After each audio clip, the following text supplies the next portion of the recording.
20 वर्षों तक मैं इसमें नशों में फंसा रहा और मेरी याददाश्त में उस समय जो भी भोपाल में नशे मिलते थे, चाहे वो शराब हो, गांजा हो, स्मैक हो, हेरोइन हो, टैबलेट हो, मैं सभी लेता रहा और 20 साल तक फंसा रहा। और मैंने अपने घर में, अपने परिवार में वो बर्बादियाँ होते हुए देखी जो आप किसी भी नशा पीड़ित के घर में होते देखते हैं। आज मैं एक नशा मुक्ति केंद्र में एडिक्शन काउंसलर हूँ। मैं थोड़ा सा आपको नशे की स्थिति के बारे में बताऊंगा। हमारे भारत में नशे के ऊपर पहला सर्वे जो है 2019 में हुआ। केंद्रीय सरकार के सामाजिक न्याय एवं अधिकारिता मंत्रालय ने एम्स में national drug dependent treatment centre के मदद से सर्वे करवाया। ये सर्वे बताता है कि इन्होंने एक रिपोर्ट दी जिसका नाम है magnitude of substance use in India. ये रिपोर्ट बताती है कि हमारे देश में लगभग 28 करोड़ लोग किसी न किसी तरीके के मादक पदार्थों का सेवन करते हैं। इस 28 करोड़ लोगों में से 16 करोड़ लोग शराब का सेवन करते हैं और 12 करोड़ लोग अन्य ड्रग्स जैसे टैबलेट, गांजा, चरस, स्मैक, लोचन, सूंघने वाले जो बच्चे सूंघते इनका सेवन करते हैं। और यही रिपोर्ट बताती है कि 28 करोड़ लोगों में से 7.5 करोड़ लोग जो हैं वो प्रॉब्लम यूजर हो गए। 7.5 करोड़ प्रॉब्लम यूजर हो गए, मतलब वो खुद भी प्रॉब्लम में आ गए हैं, उनके वजह से उनका परिवार भी प्रॉब्लम में आ गया है, उनका समाज भी प्रॉब्लम में आ गया है। वो सवेरे से उनका शरीर नशा मांगने लगता है। क्यों मांगने लगता है, हम इस पर बात करेंगे। और आपको ये जान के और आश्चर्य होगा कि इन 7.5 करोड़ प्रॉब्लम यूजर में से ये सर्वे कहता है कि 6 करोड़ लोग नशा बंद करना चाहते हैं, लेकिन वो लोग चाहकर भी इसको बंद नहीं कर पाते हैं। हमारे यहाँ दोस्तों नशे के बारे में कुछ भ्रांतियाँ हैं जिनके बारे में मैं बात करूँगा। हमारे यहाँ इसको आज भी एक सामाजिक बुराई माना जाता है। एक नशा पीड़ित को एक बुरा व्यक्ति माना जाता है, नैतिक रूप से, आध्यात्मिक रूप से कमजोर व्यक्ति माना जाता है। कुछ लोग उसे पागल भी मानते हैं। लेकिन मैं आपको बताना चाहूँगा कि ये जो एडिक्शन है, ये जो प्रॉब्लम यूजर हो जाते हैं, जो लोग शारीरिक और मानसिक रूप से नशे के ऊपर निर्भर हो जाते हैं, वो लोग इसे बंद नहीं कर पाते हैं, उनका शरीर और मांगता है। इस समस्या को WHO ने, विश्व स्वास्थ्य संगठन ने, जो उसकी इंटरनेशनल क्लासिफिकेशन ऑफ डिसीज है, उसके अंतर्गत उसने इसको बीमारी माना है एडिक्शन को। जो लोग अपने नशे पे कंट्रोल नहीं कर पाते हैं वो लोग बीमार लोग हैं। अमेरिकन मेडिकल एसोसिएशन ने भी 1956 में एडिक्शन को बीमारी माना है। और भारत के स्वास्थ्य में भी F9 से लेके F20 तक एडिक्शन को, नशे को एक बीमारी माना है। दोस्तों मैं आपको बताऊंगा कि नशे की शुरुआत कैसे होती है। जैसा कि मेरे साथ हुआ, जब मैं छोटा था, करीब 15 साल का था, तो एक दिन मेरा एक दोस्त आया एक थैला लेके। उसने मेरे से कहा कि एक चीज़ लेके आया हूँ। वो मुझे लेके गया। हम लोग 2 लोग और थे। हम लोग एक जगह गए तो उसने थैले में से बियर की बोतल निकाली। तो मैं शुरू से सुनता आया था कि शराब खराब होती है। तो मैंने कहा यार ये तो, उसने कहा नहीं, एक बार लेके देख, मजा आएगा, एक बार लेके देख। मैंने कहा नहीं यार ये ठीक नहीं है। तो उसने कहा कि अबे तू डरता है, ऐसा उसने मुझे थोड़ा चैलेंज किया। तो मुझे लगा कि एक बार लेने में कोई बुराई नहीं है, एक बार लेके तो देखूं। उसने थोड़ा इंसिस्ट किया कि लेके देख, मजा आएगा।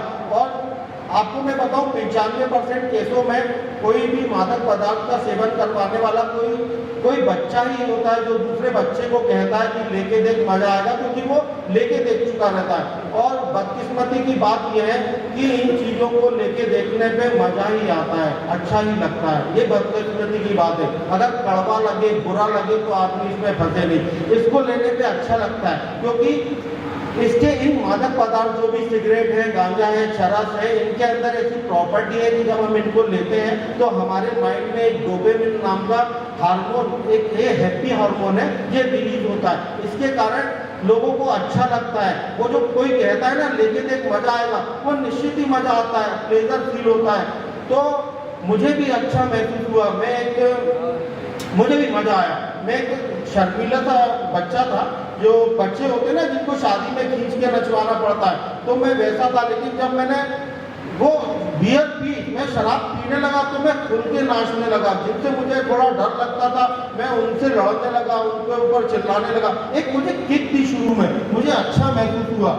लेकिन धीरे धीरे वो समय निकलता गया, मैं रोज पीने लगा, मेरी लड़ाई झगड़े होने लगे, मैं पढ़ाई में पिछड़ने लगा। और जब मैंने 3-4 साल बाद उसे बंद करना चाहा तो मैं बंद नहीं कर पाया उसको। मेरे को बंद करने में अगले 17 साल और लग गए, जबकि मैं चाह रहा था, दिल से चाह रहा था, मैं कोशिश कर रहा था, मेरा पूरा परिवार कोशिश कर रहा था। मैं आपको बता दूं, मैं केवल एक बार लेके देखना चाहता था, एक बार, और मैंने 20 साल तक लिया, और जिसमें 17 साल मेरी मजबूरी के थे। मैंने आपको बताया कि ये ऐसी बीमारी है जिसमें व्यक्ति डिपेंडेंट हो जाता है शारीरिक और मानसिक रूप से। तो डिपेंडेंसी कैसी होती कि मैं जानता हूं कि अगर मैं सोचता था बंद करने की, घर वाले कसम देते थे, मैं खिलाता था, मेरे हाथ पांव कांपने लगते थे, हाथ हिलने लगते थे, मैं पूरा कांपने लगता था, मुझे मजबूरन लेना पड़ता था।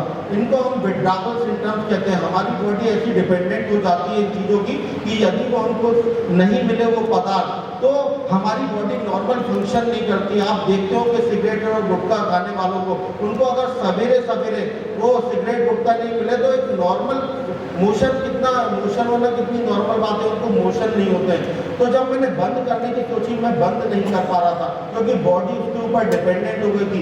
ये डिपेंडेंसी इतनी तेज होती है कि यदि एकदम से जो हैवी डिपेंडेंट होते हैं उनको नहीं मिले तो उन्हें हेलुसिनेशन आते हैं, जिसमें व्यक्ति पागल जैसा हो जाता है, उसे आवाज़ें सुनाई देने लगती हैं और उसे लगता है कोई भाग रहा है, कोई चिल्ला रहा है, और बुरी अवस्था आती है। आपने सुना होगा कि लोग नशा बंद करने से मर जाते हैं। मैं आज आपको बताता हूँ कि नशा बंद करने से भी, अचानक बंद करने से व्यक्ति मर जाता है। जब इतनी हैवी डिपेंडेंसी होती है, एकदम से नशा बंद करते हैं तो वो लोग डिलीरियम में चले जाते हैं। डिलीरियम में जाने पर लगभग 5% लोगों की कार्डियक अरेस्ट से मौत हो जाती है।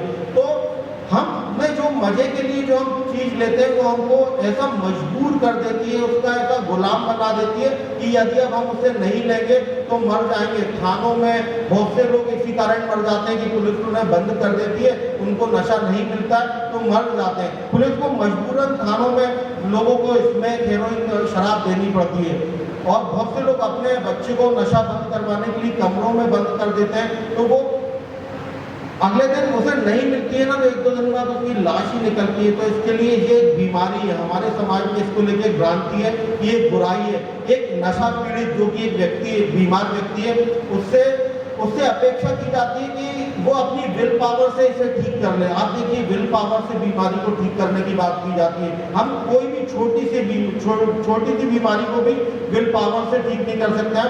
लूज मोशन और वायरल फीवर को भी विल पावर से ठीक नहीं कर सकते, और हम एडिक्शन को, ऐसी जानलेवा बीमारी को विल पावर से ठीक करने की कोशिश सोचते हैं जो जानलेवा। हमारे देश में शराब से 5 लाख लोग मर जाते हैं, और आश्चर्य की बात यह है कि उन 5 लाख लोगों को में से अधिकतर को डॉक्टर बोल चुका रहता है कि अब तुम पियोगे और मर जाओगे, और वो पीता है और मर जाता है। वो पीता है और मर जाता है। हर साल 12 लाख लोग सिगरेट से, तंबाकू से मर रहे हैं, लेकिन वो रोक नहीं पा रहे हैं अपने आप में दोस्तों। तो एक ऐसी समस्या है कि हम इसको केवल तभी कंट्रोल में कर सकते हैं, हमको फर्स्ट यूज रोकना होगा, क्योंकि जिसने एक बार भी, पहली बार भी ले लिया तो 27% चांसेस रहते हैं कि वो पूरी तरीके से जीवन भर के लिए उसमें फंस जाए, अपना जीवन बर्बाद कर ले और अपना सब कुछ बर्बाद कर ले। दोस्तों, मेरे जीवन में ऐसा समय आया कि मैं नशा करते करते वो बन गया था जो मैं बनना नहीं चाहता था। मैं वो करता था जो मैं खुद नहीं करना चाहता था।